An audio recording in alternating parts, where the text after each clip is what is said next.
You won't believe what happened when I found out my mother-in-law was treating my restaurant like it was her own, spreading lies and taking credit for everything I built.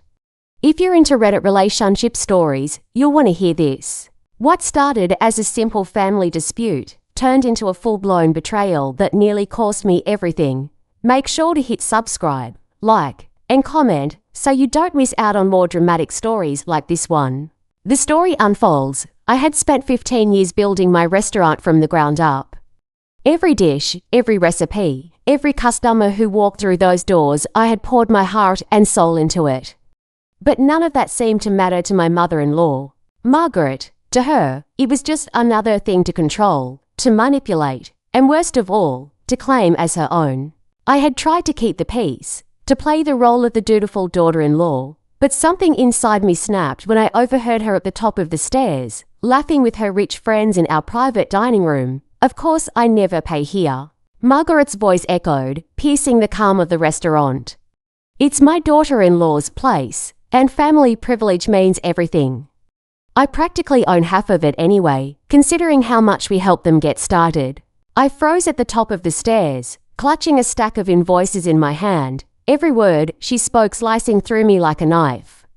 There was no way she was serious. I had spent sleepless nights, countless hours of grueling work, and had sacrificed so much to get this place up and running, yet here she was, pretending as if my success was nothing more than a family handout. Her words flowing so smoothly, so effortlessly, like poison darts aimed at my reputation. I could feel my chest tighten, my hands beginning to tremble with anger. My thoughts raced. How could she do this? How could she lie about me, about my work, in front of everyone? I was Bella, and this restaurant, every brick, every pan, every carefully crafted recipe was mine. I had built it from scratch, not a penny from the Thompson family fortune. But Margaret didn't care about that. She didn't care about the late nights I spent experimenting with new dishes, about the financial struggles I went through, about the sweat that dripped down my face as I worked side by side with my team. Instead, she stood there, laughing with her friends, handing out bottles of champagne like she was the one who made everything happen. The worst part, she did it, all while spreading lies about me, questioning my competence, and making it seem like I couldn't run my own business without her guidance. As their laughter echoed down the hall, I felt a fire burning in my chest. I was done playing the obedient daughter-in-law. It was time to take back what was mine. With a determined step, I started down the stairs, my heels clicking against each step like a countdown. I could hear the conversation growing louder, their voices growing in arrogance. Margaret was holding court, as usual, acting as if she was the one who built this empire. I couldn't take it anymore. I pushed open the door to the private dining room, and the conversation came to an abrupt halt. Heads turned toward me, their eyes widening in surprise. Margaret, still with that perfectly painted smile, met my gaze, but there was something cold in her eyes. She knew what was coming. "Bella, darling," she said, her voice sweet as honey, "I was just telling everyone about our little restaurant. Our little restaurant." The words hit me like a slap in the face. That was it. I'd taken it for too long, pretending like I could just brush it off. But I couldn't anymore. "Actually, Margaret," I said, my voice steady, but every word felt like it was being torn from my chest. "I think it's time we discuss exactly whose restaurant this really is." The room fell silent. I could see the surprise in their eyes, the shock that I, the quiet and compliant daughter-in-law, was standing up to her. Margaret's smile faltered, just for a moment, before she quickly regained her composure. But I saw the coldness in her eyes. She knew she was losing control. She began, but I cut her off, not wanting to hear another word. "I built this place from the ground up, Margaret. Not you, not your connections." My heart was pounding in my chest, but I refused to back down. "I've worked every shift, every hour, spent countless sleepless nights to make this restaurant a success. And you," I couldn't even bring myself to say it, "you've done nothing but take credit for my hard work." Margaret's smile tightened, her fingers gripping the edge of her wine glass as if it were the only thing keeping her calm. "I think you're overreacting, darling," she said, her voice syrupy sweet, but I could see the venom in her eyes. "I've only been trying to help you. I know what's best for this place, for your future. Her words felt like a slap. Help me. She wasn't helping me. She was tearing me down, piece by piece, making everyone believe I wasn't capable of running my own business. I could feel the anger bubbling inside me, but I fought to keep it contained. This was bigger than just a fight with my mother-in-law. It was about my livelihood, my identity, my future. I wasn't going to let her ruin everything I had worked for.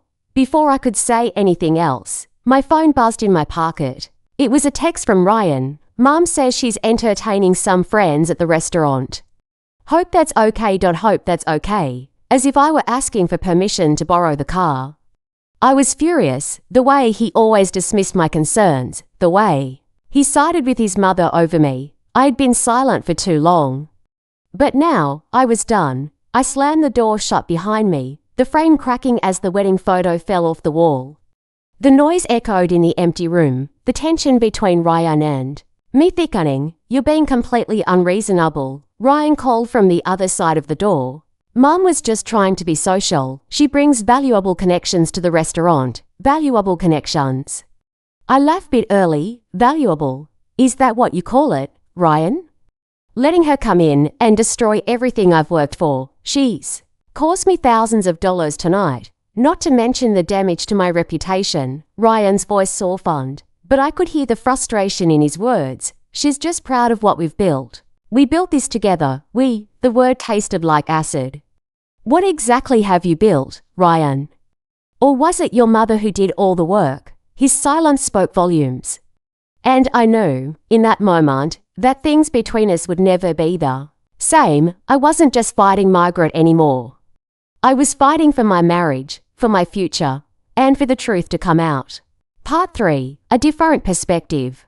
Ryan struggled from the moment I saw Bella standing in the doorway, her eyes cold and steady. I knew things were never going to be the same.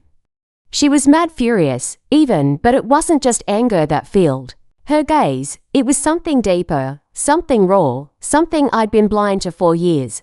I never meant for it to get to this point, for things to spiral so far out of control. But when you grow up in a family like mine, where power and influence run deeper than blood, it's easy to forget who you are, and harder still to see what's really happening. Margaret, my mother, had always been the one pulling the strings. She had always been the one with the connections, the wealth, the status. I didn't question it. I didn't want to.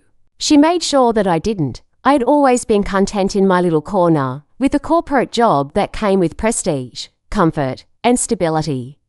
I didn't have to worry about things like payroll or inventory or managing a kitchen. I didn't have to deal with the long nights or the never-ending stress that Bella did. I could leave the mess at the door and come home to a clean house, to a wife who took care of everything, to a life where I wasn't expected to get my hands dirty. But the truth, the ugly truth, is that I wasn't present. Not really. I thought everything would be fine as long as I played the part. I thought I could keep the peace by staying in the background and letting my mother take the lead. I never considered the toll it would take on Bella. I never thought about how she felt, how this entire situation was suffocating her, and how much she was actually carrying on her own shoulders. When I received that text from Bella, I knew something was off. Mum says she's entertaining some friends at the restaurant. Hope that's okay. The words were simple enough, but the feeling behind them was unmistakable. Bella had every right to be upset. She had every right to feel betrayed. But in my mind, my mother's actions didn't seem like betrayal. They seemed like help, like protection. I had seen how much Bella struggled with the restaurant. I had watched her fight to keep it afloat, putting everything she had into it, while I went off to my comfortable office job, avoiding the chaos she lived in every day. And yet, all my mother did was offer guidance, advice, and, yes, connections. She wasn't trying to steal anything from Bella. She was just helping, or at least, that's what I told myself. But that night, as I walked into the bedroom to hear Bella's furious voice on the other side of the door, something in me cracked. The anger in her voice was unlike anything I had heard before. She wasn't just angry at my mother, she was angry at me. And I couldn't blame her. I had been dismissing her feelings for so long. I had been telling myself that everything was Fine that Bella just needed to relax and let my mother handle the business side of things. I had brushed aside her concerns, even when she had tried to talk to me. I was so caught up in the comfort of my life, in the idea that I didn't have to fight for anything, that I didn't even realize how much I was enabling my mother's control. When Bella came out of the room and confronted me, everything I thought I knew about my marriage, about my family, shattered. "You've been helping her, haven't you?" Bella's words cut through me like a blade. "You've been covering for her all along, lying to me and letting her ruin everything I've worked for." I wanted to defend myself, to tell her that I hadn't meant for things to go this far. But the words wouldn't come. She was right, I had been letting it happen. I had allowed my mother to manipulate me, to control us. I had stood by, watching as she slowly chipped away at everything Bella had built. And I hadn't said a word. "Ryan, how could you do this to me?" Bella's voice trembled with frustration and pain, and I felt a sinking feeling in my stomach. It wasn't just my mother she was angry at, it was me, too. And for the first time, I could see how much she had suffered in silence, how much she had carried on her own, trying to protect not just the restaurant, but our family, our lives. I had taken her strength for granted, thinking she could handle it all on her own. "I'm sorry," I whispered, my voice thick with regret. But it wasn't enough. It would never be enough.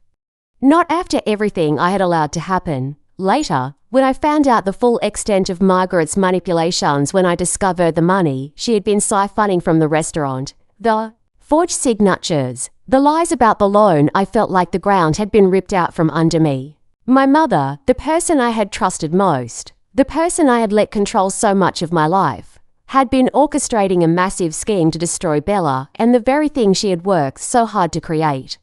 I had been a fool, but the betrayal that stung the most was the realization that I had helped her. I had been complicit in all of it, even if I didn't want to admit it. I had turned a blind eye to my mother's actions because I was too weak, too scared to stand up to her. I had let her tear apart my marriage, my wife, and my future because I was too afraid to see the truth, the hardest part. Knowing that Bella might never forgive me. She had trusted me, believed in me, and I had let her down, but I couldn't run away from it anymore. I couldn't hide behind my excuses or my mother's manipulations. The damage had been done, and now all I could do was try to fix it, even if it meant losing everything I had once taken for granted. "Bella, please," I said one last time, as I stood in front of her, my voice cracking. "I know I've failed you, but I swear I'll fix this. I'll make it right." But as she turned away from me, I saw the look in her eyes one I'd never seen before. It was not just anger. It was the look of someone who had finally realized that they didn't need anyone else to survive. And that, more than anything, broke me. Part 4, the climax and the challenge. Days that followed were a blur of tension and uncertainty. Every moment I spent in the restaurant felt like a countdown to something explosive. It wasn't just the looming threat of Margaret's manipulation, or the crushing realization that my marriage might be beyond repair. It was the feeling of betrayal, the kind of wound that doesn't heal easily. I had always trusted my family, but now the people closest to me had turned into the ones who would destroy me. I spent the next few days digging through everything: bank statements, transaction records, anything that could give me a clear picture of the damage Margaret had done. What I found wasn't just disturbing, it was staggering. Margaret had been siphoning money from the restaurant under the guise of loans to herself, misappropriating funds in broad daylight. But that wasn't the worst part. The worst part was realizing that Ryan had known. He had signed off on the false invoices, approved the shady transactions, all while pretending that everything was fine. I wanted to scream. I wanted to throw everything I had in front of Ryan's face and demand an explanation. But every time I tried to confront him, I felt this crushing wave of guilt. How did we get here? I couldn't even look at him the same way anymore. The man I had married, the man I thought I could rely on, the man who promised to stand by me through everything, had sided with his mother in all of this. It didn't matter that he'd never been directly involved in the fraud. By standing by doing nothing, he had become complicit. And that, in its own way, felt like a betrayal worse than anything Margaret had done. I sat in my office, surrounded by stacks of documents and unopened emails, trying to figure out what to do next. My phone buzzed. It was a text from Lisa. "You need to come over. There's something you need to see." Lisa had been my closest confidant throughout all of this, the one person who never judged me, who always told me the truth. When I showed her the proof of Margaret's fraud, she had been just as shocked as I was. But she had also been the one to push me to take action. "You can't let her get away with this. Bella, this is your life, your future. Don't let her win." I grabbed my coat and headed out the door, my mind spinning with 1,000 thoughts. I wasn't just fighting for the restaurant anymore. I was fighting for everything I had worked for, the years of sleepless nights, the sacrifices I had made, the dreams I had built. I had to put an end to Margaret's reign of manipulation. And I had to do it fast, before she destroyed everything. I had left. When I arrived at Lisa's place, she was already waiting for me, her laptop open on the kitchen counter.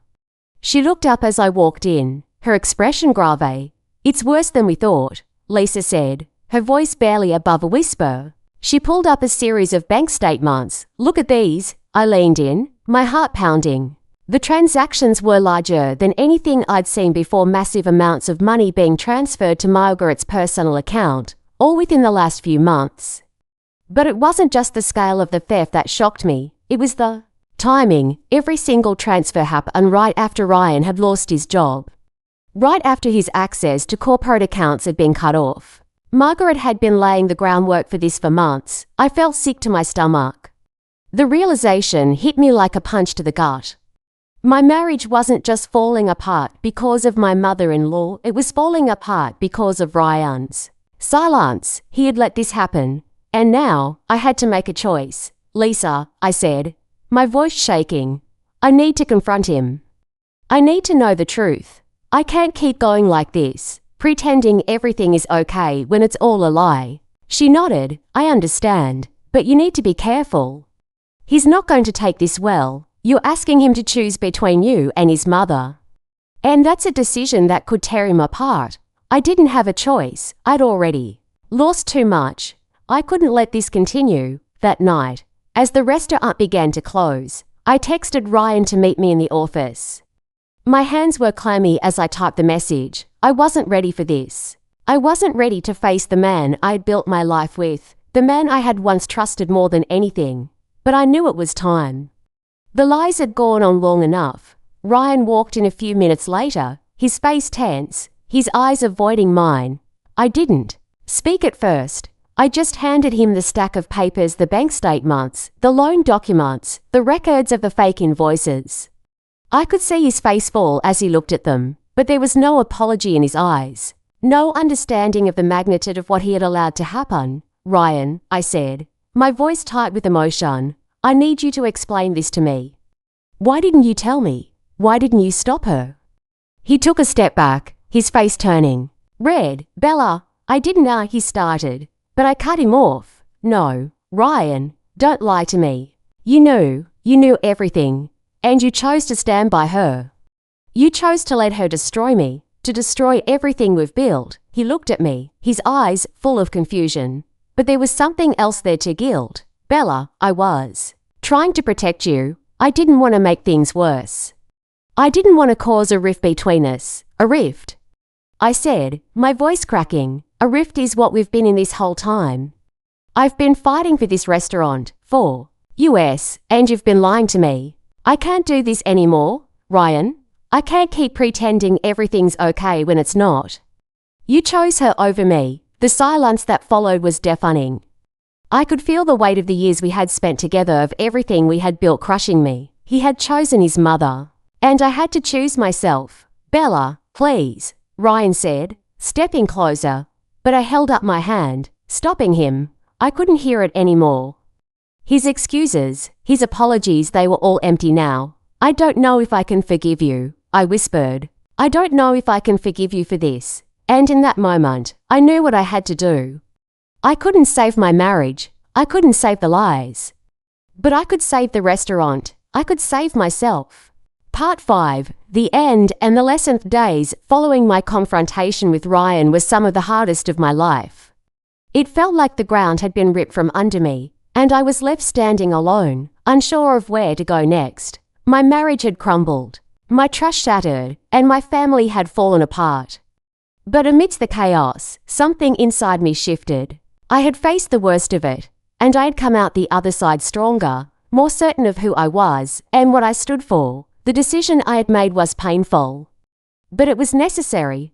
I couldn't keep sacrificing my self-respect, my dreams, for the sake of family loyalty. I had spent so long trying to keep everyone happy, trying to make my marriage work despite the lies, trying to build something that was supposed to be mine, only to have it torn down by the very people I trusted most. But now I was done.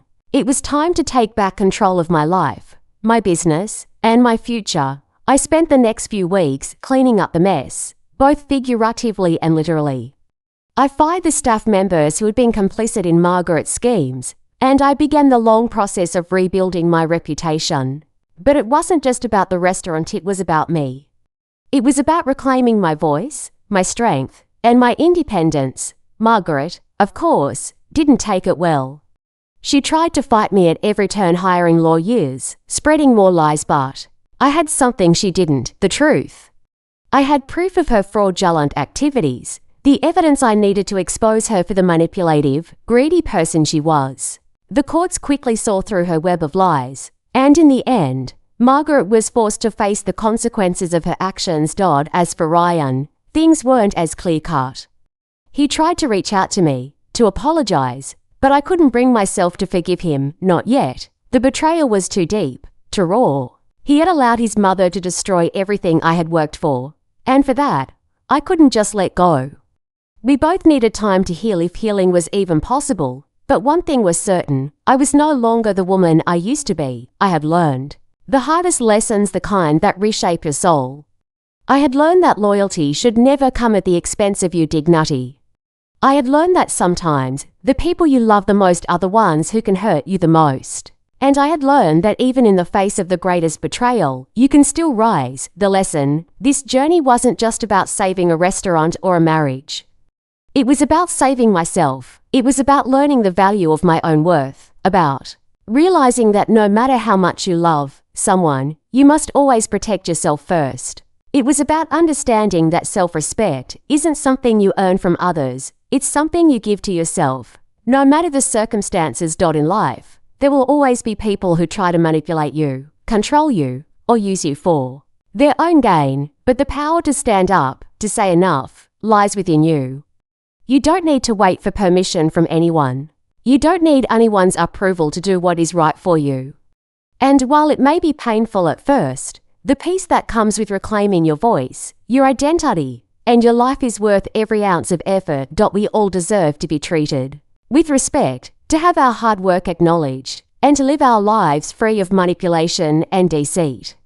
Whether it's a family member, a partner, or a friend, if someone is bringing you down, you have every right to walk away. No one should ever make you feel small or unworthy. You are not obligated to put up with toxic behavior just because it comes from someone you love. A call to action: if you've ever found yourself in a situation where you're being manipulated or mistreated, I want you to know this: you are not alone. The hardest part is taking that first step, but once you do, you'll be amazed at how much strength you have inside of you.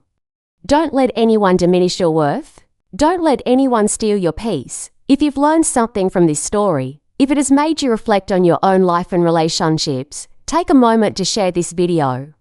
Comment below, tell me how you've overcome struggles in your own life and what you've learned from it. Let's start a conversation. Together, we can empower each other to stand tall, speak up, and live lives filled with integrity and strength. Don't forget to subscribe, like, and hit the notification bell, because when we come together, we're stronger. Stay strong. And always remember, your worth is non-negotiable. This is how we reclaim our power, by standing up for ourselves, no matter the cost. It's time to live for you, not for anyone else.